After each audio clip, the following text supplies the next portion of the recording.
Hello guys.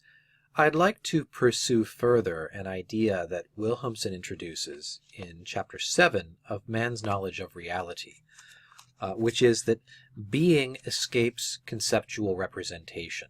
On page 66 of chapter 7 he writes, "The above paradox seems to lie in the fact that although men know that things exist, when they attempt to represent this truth to themselves, they lose it. In one sense of the word, nothing is clearer to man than the existence of things. Man breathes an existing universe. In another sense of the word, nothing is more obscure. We have already seen this fact in another context. Man cannot think or conceptualize the act of existing of anything whatsoever. Existence cannot be conceptually represented."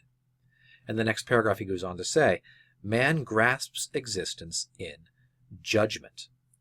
Now the first footnote on this page, page 66 of Man's Knowledge of Reality, is to Gilson's 1949 book, Being and Some Philosophers.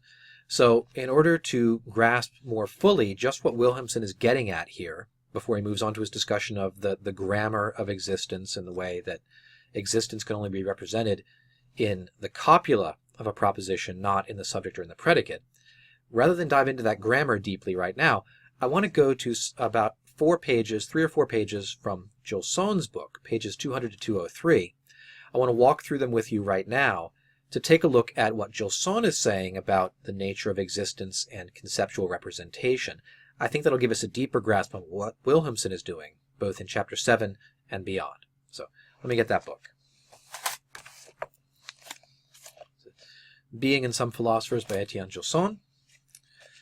Page 208 I have up on the screen here. At the bottom of, page 200 I have up on the screen here. At the bottom of 199, Gilson writes, "The problem is not to know how is has come to signify existence. It is rather to know why it has been singled out to play the part of copula." So I've put on my screen here, why does is serve as a copula? So now continue with Gilson. Gilson writes, "We need not look very far for an answer to that question. But it cannot be a logical answer. It must be a metaphysical answer. Logic in itself is the science and the art which concerns the formal conditions for the validity of judgments in general. As such, it is directly concerned with the formal validity of judgments, not with their actual truth." It's an interesting distinction here between the formal validity and the truth of the judgment. As such, unless a judgment be correct, it cannot be true, but it can be correct without being true. If a judgment aims to be true, it aims beyond formal and purely logical correction to achieve an adequate expression of actually existing reality. That is why, as a modern logician has aptly said, every logical assertion presupposes a hypothetical judgment of existence. Okay, let me scroll this up for you.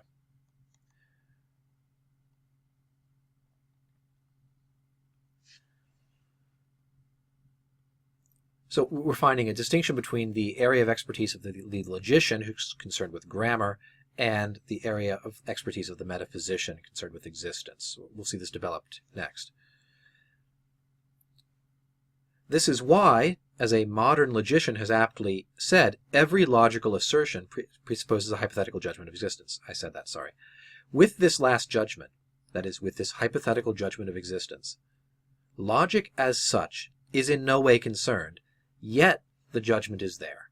So there's something in language that the grammarian and the logician cannot grasp, just won't deal with. That something is the assertion of the existence of the thing. It's the existence of the object of judgment. Such implicit existential judgments have prompted Brentano. Yeah, I'm not going to talk about Brentano. We'll skip the sentence or two about Brentano. Brentano made a mistake, but the fact remains that it is practically one and the same thing for us to formulate a judgment and to conceive it as true. So here's the mistake that we're making as philosophers. To formulate a judgment, to conceive of the judgment as being true. We're conflating these two. We're bringing them too close together. The very choice of classical examples of logicians seems to prove it. If the proposition all men are mortal has come to be the very type of an affirmative proposition, it is because of the settled conviction that in reality, each and every man ultimately dies. But this is not a logical rule, it is an existential fact. It's not true formally that all men are mortal, it is true in fact by the reality of men in the really existing world that all men are mortal. This is not a logical rule, it is an existential fact. A logically correct judgment is true when it affirms what actually is and when what it denies actually is not. Moving on to the next paragraph then, where he talks about the distinction between the way that language maps onto reality. The reason why is has become a copula is here apparent. Logic has had to deal with judgments such as it found them, and those judgments had not been invented by man in order to provide logic with a fitting matter, but in order to express reality. So what's the purpose of language? Scrolling up. Language exists as it does in order to map onto reality, to express and grasp the truth of reality for us. Grammar is a secondary science that comes along to regularize and talk about the formal principles governing that use of language. Now, the first character of reality, Gilson writes, is to be.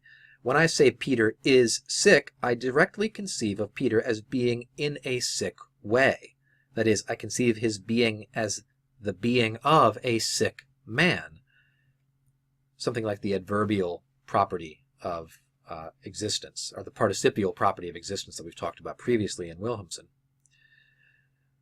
This is so, at least as soon as, stepping out of logic, I become interested in actual truth. The verb to be is used as a copula because all judgments of attribution, which are true or intend to be true, aim to affirm or to deny a certain way of being. In short, is has correctly been chosen as a copula because all judgments of attribution are meant to say how a certain thing actually is. So we have language describing reality in just this way. A certain way of being. Peter is sick tells us that Peter is being, existing in a sickly fashion. So this takes us to the bottom of page 200. I'm going to scroll up to the top of page 201.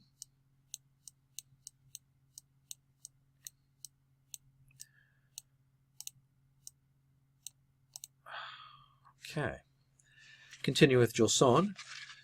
If we simply say that a certain thing is, the judgment in question is a judgment of existence and is a perfectly correct one. Okay, stop there.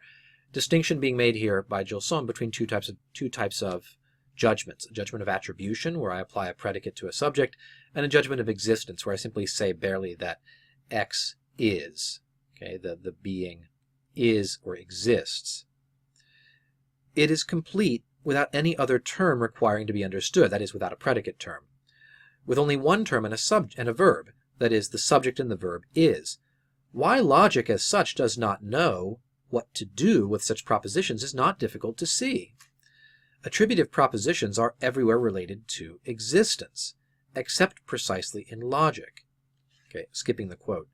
Existential propositions, which deal with nothing else than actual existence, are no fitting objects of consideration for the logician. There's not enough there for the logician to work with. There's simply the judgment of existence. There's not the judgment of attribution of a certain mode of existence. So Gilson is saying this is the limit of the work that logic and grammatical analysis can give to us. They raise no formal problems because they do not deal with forms or essences, but with existence, which itself is the act of all forms. If it is a question of saying how things are, many problems are liable to arise precisely because things are in many different ways. This is where our work with essences is useful. There are as many ways of being as there are ways of being related to actual existence. There is that of matter and that of form, etc., etc. But when it comes to existence, everything... Sorry, I forgot to scroll down for you. Sorry about that. Okay.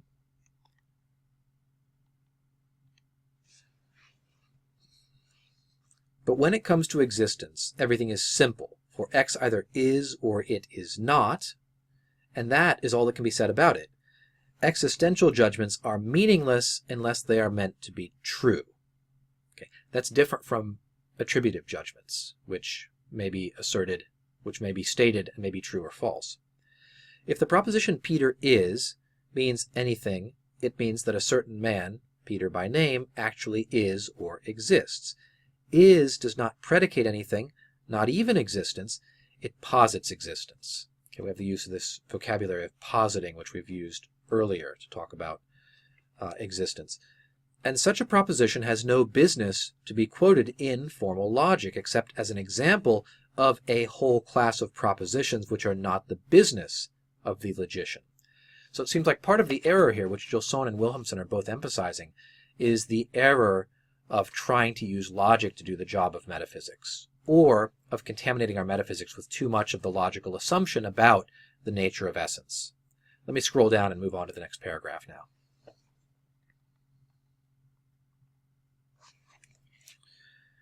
Grammar, Gilson writes, thus confronts us with certain judgments which do not fall within the scope of logic, so much so that as soon as he handles them in a logical way, the grammarian feels bound to do away with them.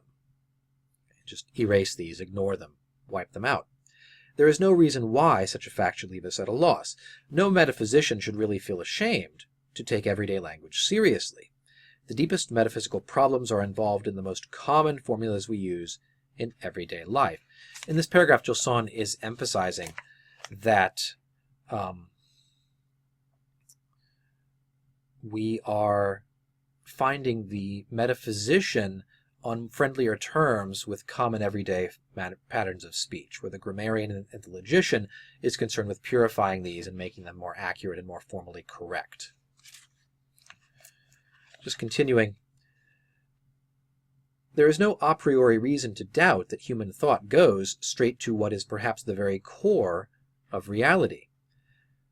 To scrutinize some words, and particularly the verb to be, may well prove the safest way to seize knowledge, so to speak, at its source, where it is first cast into the mold of words. Thus, grammar is closely related to metaphysics because it deals with... I have to scroll to the next page for you.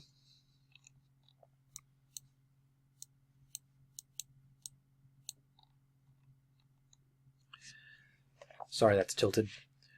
With that unsophisticated expression of common sense, which common language certainly is.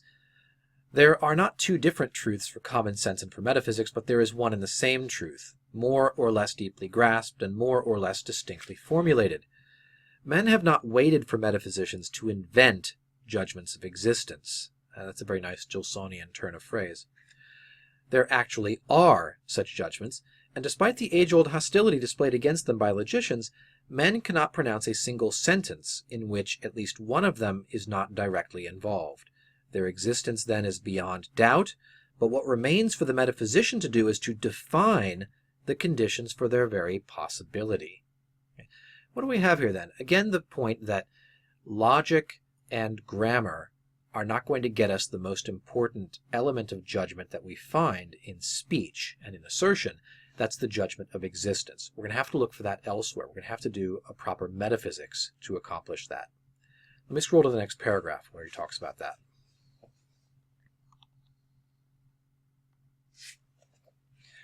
Okay, here Gilson tells us there are two prerequisites for these existential judgments.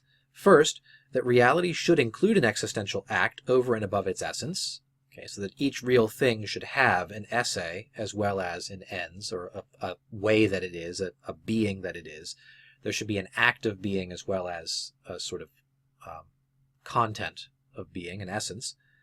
And second, that the human mind should be naturally able to grasp it. Okay.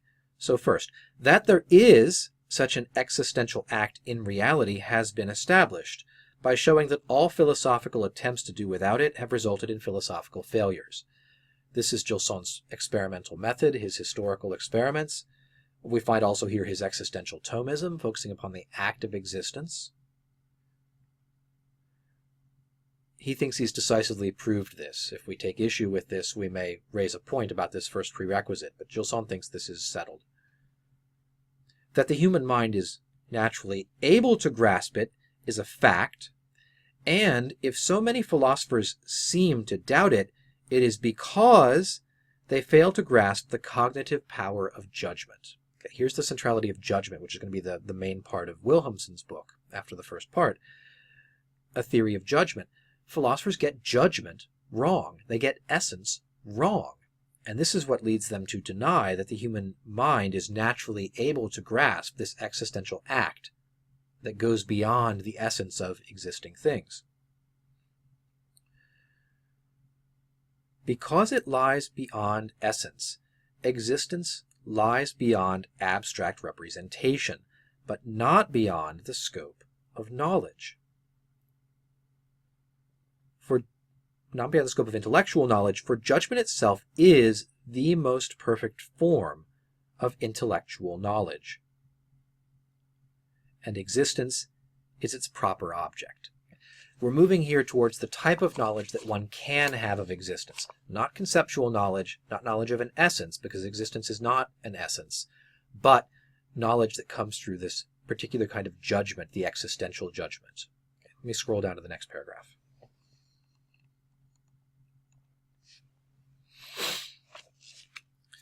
The most serious mistake made by the various metaphysics of essence is their failure to realize the nature of essence. So we're down here to the key error about the nature of reality, the nature of essence in reality, and its relation to existence. This is the key metaphysical error that's at the root of people's inability to grasp the nature of this judgment of the real. They, the metaphysicians, simply forget that essence always is the essence of some being.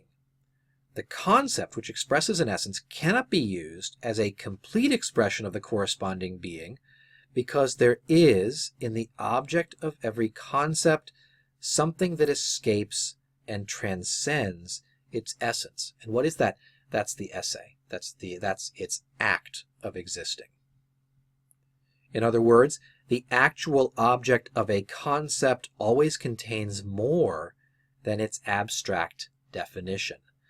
And an exact rebuke again here to Descartes, who claims the opposite, that what we can predicate of a thing's concept is what we can predicate of the thing completely. That's the rationalist method, to identify the content of the concept with the full reality and intelligibility of the thing. Whatever is beyond that doesn't fall within the scope of our knowledge. Gilson is saying, not so. Not so. There is more to each thing than can be grasped in its perfect concept, and that more is the most important thing about it, perhaps, its act of existing. What it contains over and above its formal definition is its act of existing, and because such acts transcend both essence and representation, they can only be reached by means of judgment. Only judgment can give us this act of existing. The first act of the mind, the simple apprehension, the understanding of concepts, cannot give us that. We can't determine at the first level, at the first act of the mind, whether a thing exists or not. That only comes with the existential judgment at the second level. The proper function of judgment is to say existence, and this is why judgment is a type of cognition distinct from and superior to pure and simple abstract conceptualization. It's brilliant, is it not? This is why judgment is an entirely new type of intellectual act, because we cannot get the existential fact of a thing at the first act of the mind, at the conceptual and essential level. We only interact with it at the level of judgment, and that's going to be sui generis. It's going to be different in kind from these prior judgments of essence. When we mix that up, when we try to use essentialist tools to grasp existential realities, we fall into the error of essentialist metaphysics, says Gilson. I think Wilhelmsen is taking this idea directly from Gilson when he criticizes the use of grammar and the errors that grammar makes about existence. Scrolling down some more.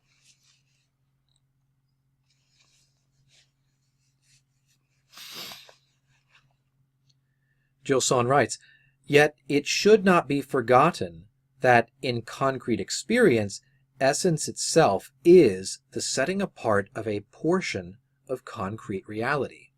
So what does essence do? What do essential judgments do? Conceptualizations, what do? They delimit a particular piece of reality. They tell us what this part of reality is like. They tell us how this part of being is. When I say Peter is sick, I'm saying Peter exists in a sickly fashion. I'm saying the part of reality that is Peter is sickly in character. I'm attributing this quality to it. Gilson writes, the primary error of the metaphysics of essence is to mistake that part, right, the Peter part of being, for the whole, and to speculate about essences as though they were the whole, both of reality and of reality's intelligibility. That's the Cartesian error if you think of no one else. In point of fact, essences should never be conceived as final objects of intellectual knowledge. Let me scroll again.